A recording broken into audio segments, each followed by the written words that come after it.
Well, tem algum aspecto. É verdade que o diferente governo vamos pôr essa aqui de agenda. E agora a ministra me também encontrar o dossiê aqui e me ver em que fase está onde nós está parar e o qual me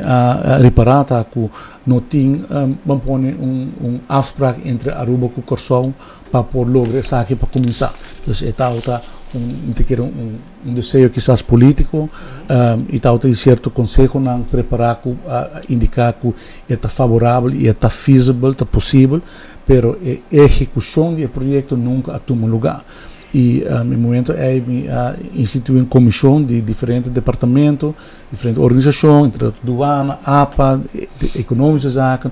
para aconselhar-nos como nós por implementar a ideia aqui, dus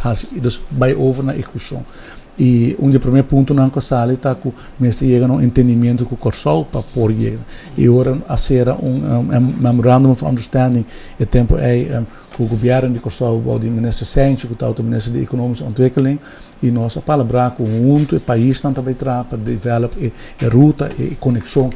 marítimo e basado em understanding nós a percorrer para assim nós trabalhamos na Aruba com todos os departamentos e nós approach Holanda no caso aqui junto, dus para primeiro dia Curaçao e Aruba approach Holanda junto e nós apontamos para assistência técnica para nós por implementar isso aqui e Holanda aprovar a petição ela bem den landspakket. Dus den landspakket, dus Holanda aprovar que também ajuda Aruba e Curaçao com o setup de implementação. Você concorda que é um projeto sumamente complexo e não é um projeto local, tem dois componentes, tem componente de Curaçao, de Aruba, parte de aduana, parte comercial, parte marítimo, parte de proteção e está requerir certo expertise e full expertise aqui Holanda está começar a financiar, então não vai ajudar nós a financiar full setup e destajo para nós por chegar na melhor operator para a ruta aqui. E esse está um projeto que já me mencionar recentemente a acordo anunciado, recentemente ele acordo aprovado e tem 2026 horas tudo o trabalho aqui também começar com o mestre chega na destajo para operator, dus companhia que vai executar a ruta entre Aruba e Curaçao e oferecer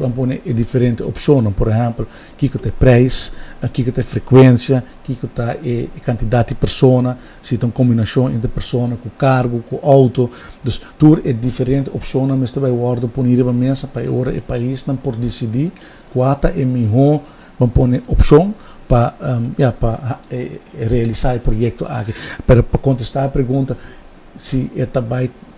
se é realístico, o contexto é minutinho. Portanto, agora aqui, para a primeira viagem, vai ser full trabalho, para ver se tem uma companhia que está disposto para operar, mas pode terminar realístico.